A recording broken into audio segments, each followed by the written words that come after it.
The bottom left of the map, we have the Afrotoss starting for SKT1, teammate of Parting and Rain. Yes. SK Telecom T1, paralyze. Afrotoss. Starting against the King of Code A is swing to the top right and cross position on Atlas. We have Root Gaming YugiOh. Very early probe scout off of Pylon coming out for paralyze. He scouts incorrectly though to the top left.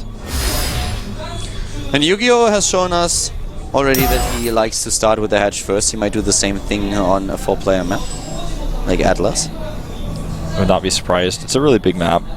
This map is very open in the middle of the map as well. Not a lot of choke points, so much harder to use that type of attack that we saw Paralyze do in the last game. If he takes the risk, he will, on the other hand, be a little bit more cautious about how he approaches the third, and he is getting the natural immediately. So we're not surprised to see him head out with another drone very early. The probe will be too late to block it. He won't be able to block it, but he could try to cannon it with this forge here. Yep. And there's no drone, the Overlord does not spot, and he will actually be able to cannon this if he wants to, and he's going to do it. He's just going to come down here and go around the left side. Well, oddly enough, around the left side. A little bit weird, but he will definitely cannon this. There's the first pylon, and the second one will be there in just a second. YugiOh, he spots it, and can he block? No. Maybe. Oh, wow. He messed that up. If he takes down that probe, that's all that he has to do. There is double probe, but he can at least try to block the spot for a little bit longer. Nice mineral walk by Paralyze. If Paralyze can get that fourth pylon down, then he can block this off entirely. He's trying, and he gets it. That's a lot of resources spent, though. That's 550 now. Yeah, that's 4 pylons in total, and if he can take down the additional probe, that would be the best thing to happen. No, not quite. Remember, a lot of mining lost here again for YugiOh. That one cannon is not going to finish right away. Cancels, but there's the first cannon, there comes the second and the third. He cancels the pylon too, so he doesn't have to spend that fourth pylon. Yeah, he leaves the hatch here. The one thing that the hatch gives him, and I was actually a little bit wondering if he would cancel the hatch in the second game, is what he has in this scenario is he has more lava. So he actually feels that the added lava that he has is well worth the costs for the hatch. And I actually agree with him in this case. He gets a lot of extra drones out that way. Yeah. It was a little bit different in the last game because the lava was positioned towards the cannons, so most of the units that he built were killed immediately, or at least heavily damaged, but in this scenario it works out very well for him. The probe may actually go down because of that creep. Nope, not quite. Oh wow, he almost lost the Overlord there. That was close, but still. The hatch is going to be taken out here, but he has once again the Harvester lead because of this. He has his own, his natural a little bit faster at the third position, but in this scenario he really tried to keep the hatch alive because he wanted to have the extra lava, and now he has 24 Harvesters against 19. Yeah, it worked out. Last time the Harvesters got killed. So this is now kind of a weird spot for Paralyze because that was not how he wanted the cannon to go. He didn't realize, I think, that he needed 4 pylons here to wall like that. He thought he could use 3. That was not actually the case. And then after that, he just could not... It didn't end up being worth it for him, I think, in the end. Yeah, he did some with it, but I think actually YugiOh with that faster third hatchery with all the larvae he used at the first hatch, I think he's still ahead. Yeah, we have YugiOh now already on 2 bases, and he will probably go against in the 2 roaches again to take down those cannons. A lot of resources dumped here by Paralyze, and now at the bottom left, just finishing his Nexus. Yeah, I mean, that's what we're talking about here. He just finished his Nexus at the 620 mark. It's very, very late. And his probe count suffers because of it. Here comes now the Roach Warren again. He has the extra queens as well. And this is going to be, I think, just once more to get rid of those cannons. Don't be too freaked out by that overlay. I'm pretty sure that this is going to be fixed by the production in just a second as soon as they realize that the overlay is now out of position. Not quite sure how that happened, though. Yeah, I was a little bit surprised by that, too. I didn't say anything because I thought it would just be fixed automatically. I feel like it keeps like floating even further and further down. There it goes. You guys don't forget the score, I'm sure. It's 1-1 for anyone who forgot suddenly. Alright, Roach Warren is done. Extra queens are out. Can get the roaches. Will take the third base. Harvester count still in his favor. Has the position here against his opponent. is mining the gas and will most likely dedicate the next 100 gas that he has into his lair tech. Yeah, this Overlord is in danger. Danger, Overlord, danger. The Zerglings could try to save it though. I think they should be able to. They're heading out. The problem is that they don't have speed, so the Stalker can take the Zerglings out at least. Do not enter. He enters anyways. Yeah, We'll he's kill getting the Overlord. Supply blocked. That's annoying. That's bad for YugiOh. He was able to squeeze the drones out. Actually, that supply block is not going to matter at all to him, because before the supply block happened, he was squeezing out the extra drones. He headed into his tech right now to lair. He's getting the extra gas. So the supply block in this particular scenario not doing anything. Yep. No targeting on the cannons. 2 of the roaches of YugiOh could have been killed, but he didn't target. Paralyze, that is, so the roaches live.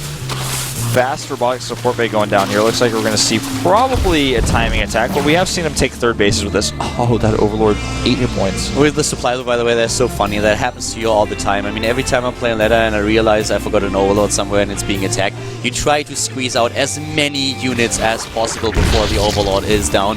And you're like so angry with yourself. You look at the Overlord and you're like, oh, why did I forget that Overlord there? And you just try to get rid of your resources. You tech up, you use everything for your tech so that you don't lose any effective time in the game. It's a very good point. As a Zerg player, you know, if you're a supply block, you can always take that time to get some upgrades out that you were waiting on. First Immortal on the way. Changes it into a Colossus, of course. That's what he wants. The Overseer here is a big problem, though. And these roaches actually in this game have a second use. He tries to go for the core, not able to do so, but gets the sentry instead. Yeah, loses his roaches though. They didn't really do anything. But you can see that he's heading into the same strategy that we saw him perform in the game before. He adds the Hydra Den, he's going for additional Spore Crawlers, and we have him with the speed for his Overseers and Overlords. Scouts what's going on in the main base, and he sees that so far there is no third base. And this time, he's heading right away into the Spire because he realizes that this is most likely going to be the timing with 2 Colossi. Yeah. I don't know if he's going to actually be ready for that time, though. I don't think he'll have the Corruptors out in time for sure. I think if he delays it just a little bit, he might be able to pull that off. Remember, he does already have a few roaches coming out, and his roach speed is started, so he will have that, and Burrow. He needs the upgrades for the Hydras, though. Yeah. This is getting scary. Well, he's relying on roaches now, and with roach speed and burrow, that's going to be enough. I don't think that he's going to get too many Hydralisks. He realizes that investing the resources for the Hydralisk speed upgrade and also for range is going to be too much, that he won't be able to get that out in time. So roaches for now it is, and trying to buy himself some time until he has the Corruptors out. But Paralyze is already being aggressive, and he knows that every second counts. Yeah, and he doesn't want to give him time for those Corruptors. 4 more Stalkers on the way. This is actually so dead close. YugiOh needs a few more seconds here. He hasn't even started the Corruptors yet. These roaches try to go for the flank, but see, he buys even a few seconds there. Every second matters. 3 force fields used for 3 roaches. 5 Corruptors are being built. Speed is not done, and neither is Burrow, but in a few seconds it will be. I don't think he cannot save this third. No, definitely not. And, you know, I'm checking right now. Only one of the Corruptors is at this third base, so one of the Corruptors will probably just pop out and die, but the rest of them will be in the main base. Okay, third is gone. That's something that he couldn't avoid anymore. But he's getting the extra roaches. The problem really is that the Burrow upgrade will not do anything for him. We have an Observer in position. The Corruptor escapes from the third base. Every single Corruptor matters right now because the Colossi are the backbone of the Protoss army. Uh-oh, the force field is good on the ramp wall. The reinforcements will be cut off. Here come those roaches from every angle possible. The Corruptors are darting in. Corruptor's darting in. He's losing them way too quickly before the Colossi go down. They're doing their damage, but we have not a concave, but a surround basically with the roaches. And you know what? He may be able to take these sentries out. Looks like he will. The sentry's out of energy, and the Corruptor is now suddenly being punished. We have all those roaches closing the distance, trying to take out as many of the Stalkers as possible. Another round of Warpins on the other hand for Paralyze, but YugiOh, he's still in a little bit of a supply lead. That last Colossus barely able to escape against the Corruptor. This is so huge. The next round of Warpins is going to recover some of its shields. Yeah, only 1 Corruptor being rebuilt. We have still a lot more Harvesters for YugiOh. He has all those Corruptors, sorry, not the Corruptors, drones. He has so many more workers than his opponent. He saved it to the right side. Legend already pointed it out a second ago. So if he can hold against this aggression, he can pull this off. Yeah, they were saved. It's really scary though for him, because if Paralyze retreats in that direction and just happens to see them with his Observer, he will be able to take those out for free. Paralyze really got a strong amount of production right now. Even though YugiOh has his Harvesters, he's not using them right now. He can't. He has a few more corruptors. He takes down the Observer. And that we have is Burrow. so important. Exactly. Now we can use Burrow. The Burrow here is going to be used by YugiOh to just buy time, recover his roaches. And Paralyze actually just walks home. Just think about this amazing trap that we had earlier that Hiva set up against first. That was so crazy good, and that's something that YugiOh could do now as well. And Paralyze, he's completely reluctant to commit to this. He realized that this is going to be too much. And he's heading now into a few Immortals, but keep in mind that YugiOh has the Hydra Den already, so YugiOh can go into Hydralisks too. I wonder if Paralyze is actually just going to make another Observer from his Robo now, and then go for a second wave. Starts another pylon. I think that's what we're going to see. No Observer still, though. He's trying to go back with the drones. Keep in mind that half of this drones can't actually mine. And now again the force fields for Paralyze, but not trapping too many units. YugiOh is getting out of there without taking a lot of losses. Yeah, and even that Zealot getting a bit ahead of himself. There goes that lone Immortal across the map. More sentries warping in here. He has Burrow. It's just a question of can he use it. There's no Observer still. Paralyze is also denying a third base now for quite some time. And 2 base against 2 base is not really a game that's favorable for the Zerg. Yeah, he's trying to desperately get that Hydra count up, get that Hydralist range out as well against the new Immortals that are coming across. Here comes Paralyze again. Spine Crawlers are being built. We have the range upgrade for the Hydralist. A nice concave here for the Zerg player. The Root Gaming Zerg is doing so well, taking down the Colossus. The Guardian Shield is up, but the Corruptor's now totally useless. Now the Colossus is gone. And Paralyze still with some more good force fields. A lot of corruption being used here by the Corruptors. So far, so good. But can YugiOh withstand this much pressure? He has the Hydralist in the game now. The Hydralist coming out here. They don't have range just yet, but they're about to. But I think this may just be too much for us. The momentum is in his favor now. Paralyze pushes through, takes out the last of the Hydras. He has too much army supply. YugiOh has too many workers, too many harvesters. The army supply way in favor of Paralyze right now. And YugiOh is already on his way back, trying to use his drones. It's too much. Paralyze is going to advance here. The Root player will fall to the up and downs. 55 supply left against 100. Paralyze. It looked like he might not be able to break through. YugiOh with a good concave, taking out the last of the Colossi. But there it is. GG. As Paralyze claims victory in the 3rd game, advances to the 3rd round of Korea. What a tense game we just saw. Wow, I mean, YugiOh was on the cusp of holding that for sure. Not getting that one Colossus was pretty huge. They had to fake 5 more Corruptors because he wasn't sure if more Colossi were coming across the map or not, and then that ended up hurting him quite a bit. His engagement, his concaves, his surrounds with his roaches, his positioning, that was incredible to watch. But Paralyze still just, without the hatchery, you lose so much larva, you lose so much production there. So the production of the Frost army was just so much better than his. That was a really, really close game, and YugiOh had several points in the game where it looked like he might be able to just hold up against this aggression.